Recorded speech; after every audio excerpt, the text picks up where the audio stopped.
and add proficiency to the 96th Troop Command.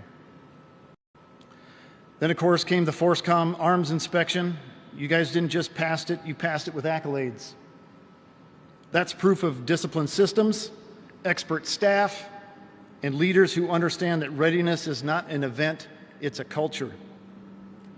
And finally, your counter-drug aviation team made an impact beyond our state lines, supporting Team Eagle in the San Diego sector. And what that did was prevent a lot of drugs, illegal drugs, from heading into the Washington area as well as the rest of the United States, saving lives in ways that won't make headlines, but absolutely matter.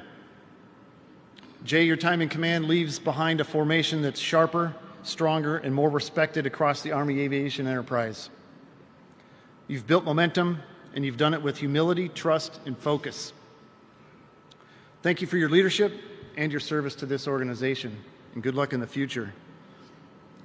As we turn to Becca, she's no stranger to 96th Troop Command, and she's also a very accomplished aviator. She deployed to Iraq as an air assault platoon leader on active duty, and then joined the Washington Army National Guard in 2013. At the GSAB level, she served as a maintenance platoon leader and an air assault company commander for 4 years during the times of OSO and our most significant wildfires. She also deployed as the GSAB XO to OIR. And at the TAC and ATC level, she's been an airspace management officer, S2, S3, and most recently the deputy commander. She also knows the potential of this organization because she's helped build it. Becca, your leadership will carry this command into the next phase. You'll lead teams that know what right looks like, and they'll expect the same high standard of you. You're inheriting a formation that's confident, capable, and well prepared, and that's the best gift any commander can receive. To the soldiers and the leaders of the 96th Aviation Troop Command, your reputation speaks for itself. You execute when called, you train with purpose, and you embody the professionalism of Army aviation. Whether supporting law enforcement, flying through wildfire smoke, or working shoulder to shoulder with our allies and partners halfway around the world, you demonstrate what it means to be a part of something bigger than yourself. To the families, thank you for your support. Every late night, every deployment, every we'll be home when we can, you carry a big part of this mission as well. And so for that, thank you. To both commanders, thank you, Jay, for setting the standard, and Becca for standing up and taking the mantle. The National Guard and the people of Washington are better for your leadership. Congratulations to both of you. Fly safe, stay on azimuth, soldier first. Thank you very much.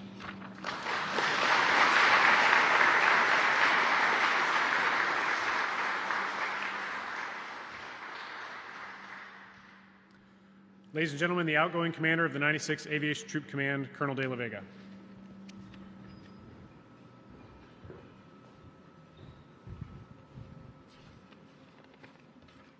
I'm doing good on time. Jaron, I can hear your foot tapping out there. Brigadier General Sellers, Command Chief Warrant Officer Brackett, Command Sergeant Major Gibbons, Command Chief Master Sergeant Lawson, soldiers of the mighty 96th ATC, friends, family, thank you for attending today's special day and ceremony. It's been a busy year, as the CG was just indicating, from exceeding the FORSCOM arms inspections to training the Royal Thai Army Forces in Thailand, assisting law enforcement, and flying for the first time in Thailand, which is a pretty major milestone for us as part of a joint training exercise with the U.S. and the Thai forces.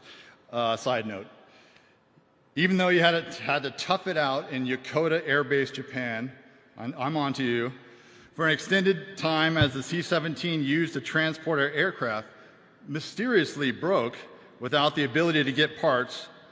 For those that don't know, Japan is a common place for aircraft to break, much like Spain, Hawaii, Las Vegas. You get the picture.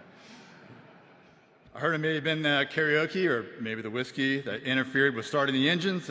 It's a mystery. You know, I've been in Ethiopia since August, and I have yet to see an Air Force plane break there or even get fuel.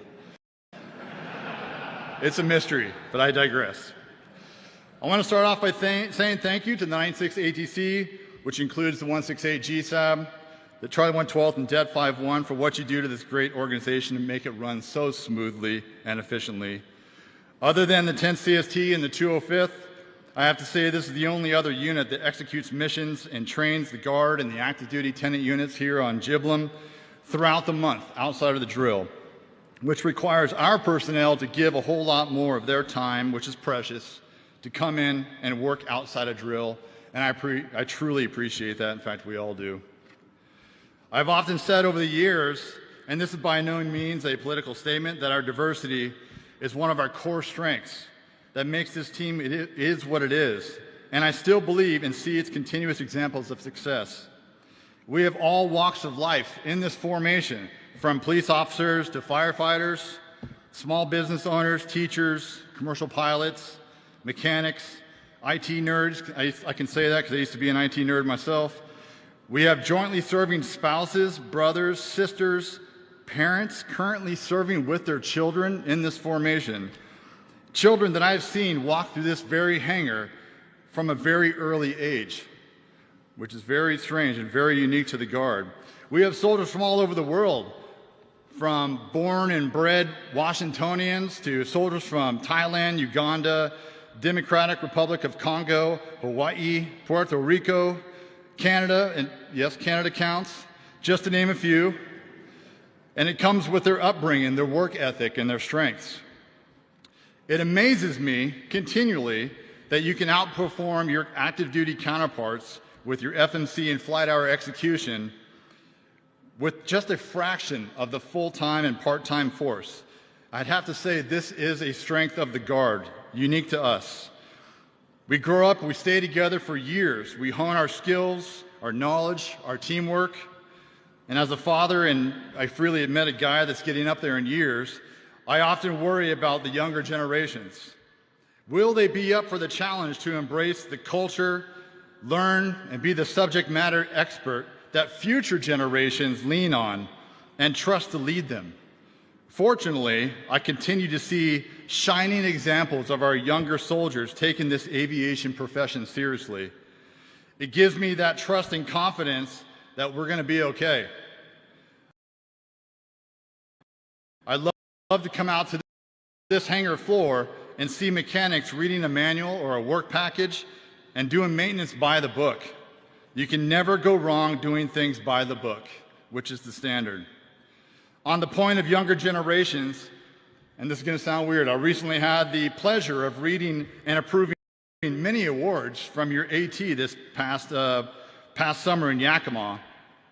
In my role, I'm basically a walking cat card, and I freely admit it, sir, I'm sure you can relate. And approving actions in IPSA can get very monotonous. But your AT awards were different. And it made me take pause, and thank you to all the leaders that took the time and the energy to write those awards. But these awards were different. I slowed down to read them. I paid attention, I think I had a glass of wine, and it enforced the idea that our young soldiers are out there getting after it, growing as professionals in their field. And through the years, I've often said it only takes one person who gives a damn to make a difference. I think you find this all to be true too. One person who takes it upon themselves to learn how to program a radio and teach others, restocking, ordering supplies without being asked. One person to gather others to do hip pocket training when there's absolutely no one looking, just to improve the team. One person to go the extra mile in creating pre-mission products to improve the briefing process on their own after hours. I've seen this. And to share with others. That one person can often be the difference between success and failure, and I thank you for taking it all seriously. We all do. This is a dangerous business. You've enhanced my faith in the future as the older generations, like myself, moves on.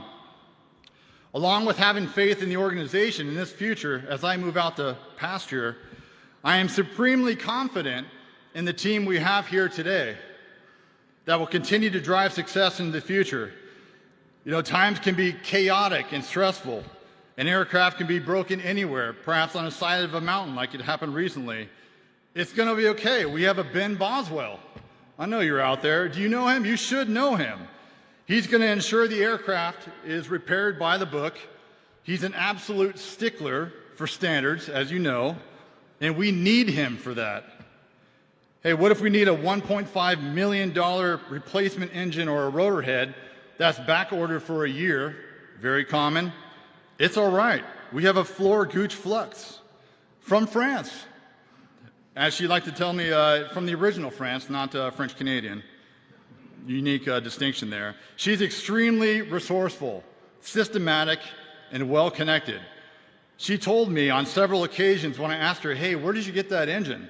We don't have any money and there's nothing in stock. She said, don't worry about it, sir. You don't want to know. I mean, it's all legal. It's all legal above ground. But she's got connections through the nation, through her production control network. What if we need a complicated and cumbersome maintenance training program for every mechanic in the MSC, designed actually for the active duty 24-hour workforce? Don't worry, we have a Rose Barton, the leading expert in the field across all compos 1, 2, and 3, as noted by the recent arms inspection. We can trust that she's going to dig in, by the book, and adhere to standards. What if we have a recent high-level intelligence oversight and compliance inspection for NGB that no one knows anything about because we're an aviation unit? Thankfully, we have a Hawaiian by the name of Colina Bowers. She too will dig in, by the reg, and keep us in compliance and exceed the standard, which she did. What if there's a chafed wire hiding somewhere in the wires, the miles of wire bundles in one of these $20 million machines, causing all sorts of electrical havoc in the cockpit while we're flying? It's all right. We've got a Josh Pentos, we have a Julio Dempster, we've got an Ian Wedeker, we've got a Dahlia Suarez, and the list goes on and on. Any one of these big brain avionics gurus that will tirelessly hunt down and find the problem, repair it by the book, and have the aircraft back in the skies and training as fast as possible. What if you need a high-speed former Air Force JTAC officer that is now one of our newest and brightest instructor pilots? Yeah, we've got one of those too by the name of Megan Puderbaugh.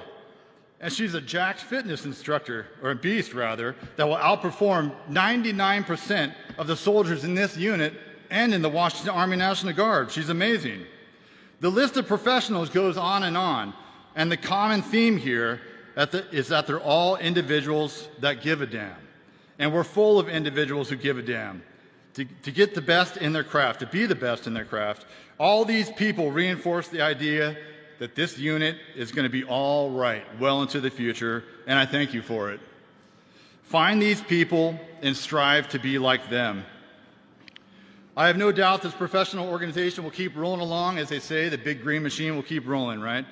Ever seeking improvement. I want to say thank you, first and foremost, to Brigadier General Sellers for giving me this great opportunity to lead this distinguished organization. I also want to say a special thanks to my Command Sergeant Major, your Command Sergeant Major, Martin, for your steady hand, your steadfast experience, your G4 experience. Thank you for whittling down all the flipples for me, with me. I really appreciate it. Also want to extend a thank you to Sergeant Major Volker, Staff Sergeant Ruddy, Miss Harvey, Sergeant Bowers, Captain Bell, Lieutenant Colonel Hanisch, Lieutenant Girding, Sergeant Major Luna, Captain Bataro, and our excellent chaplain ministry team led by Major Paulson over there for keeping the ball moving forward, especially during these past couple of months with the late night, early morning phone calls and texts while I've transitioned my family overseas. Last and certainly not least, I can't forget the PBO, Chief Hanshaw, Deb Gruber, Master Sergeant Roloff, Sergeant Jacobs, and the supply team for their diligence and hard work behind the scenes to resource our MSE. Logistics ain't easy, as they say, and I appreciate it. I've had a lot of great leaders that I consider mentors through my 32 years of service, and I owe them a debt of gratitude, to include retired Major General Doherty, Brigadier General Sellers, Brigadier General retired Dent and Turner, Colonel Sieglock, Blanco, Brewer, Durda, Iwazik, Lieutenant Colonels King, Robillard, Hanisch, Major retired Uran, CW5, Bertrand, Burkhart, Bauman, Hayter, Reeves, CW4, Thompson, Levine, Meeker, Command Sergeant Majors Twaddell, thank you, Dvorak, Mira, Luna, thank you all for your time, your steadfast loyalty, and guidance over the years. Sorry, the list is long because I owe a lot of thank yous to a lot of people. So I have to verbalize it just to honor all of you. I've worn a lot of hats since I took command of the 96th ATC, and I need to recognize the center of my world for supporting me through this opportunity that unfortunately could not be with us today in attendance. That's my wife, Amber, hopefully on camera, although it's 2:30 in the morning tomorrow there.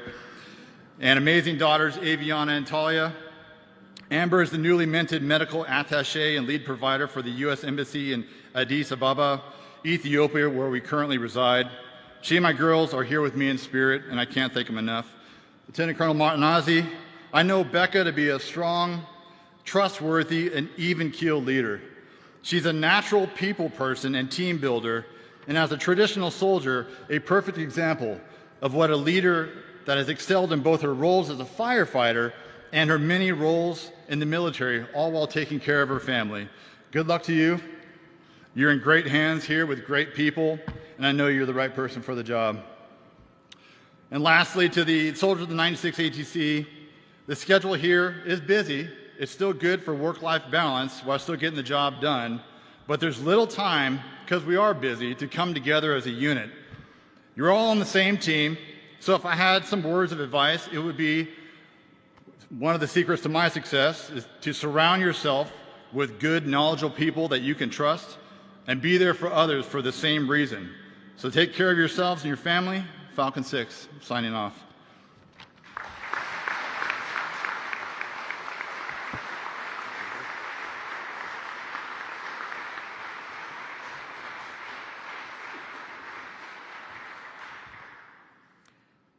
Good afternoon, everyone. First and foremost, I want to thank General Sellers and the command team for giving me this opportunity to be here today. And I have his notes in front of me, so let's get my notes. All right. So, distinguished guests, members of Central Pierce Fire and Rescue, friends, family, and Falcons. As I said, first and foremost, I would like to thank the command team for this opportunity to lead these outstanding soldiers. To my family, I know I ask a lot of you, but I want you to know that your sacrifice does not go unnoticed. I also want to express my greatest gratitude to the members of Central Pierce Fire and Rescue for joining us today. The support of employers like you is essential in the Washington National Guard to make us succeed.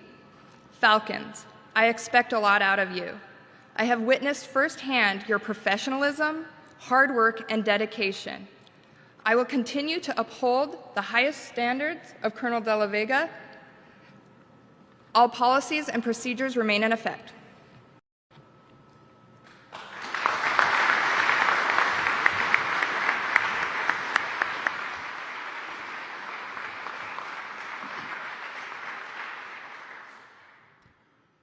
Ladies and gentlemen, please rise for the playing of and join us in singing the Army Song.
Ladies and gentlemen, this concludes our ceremony. Thank you for your attendance and support at this truly historic event.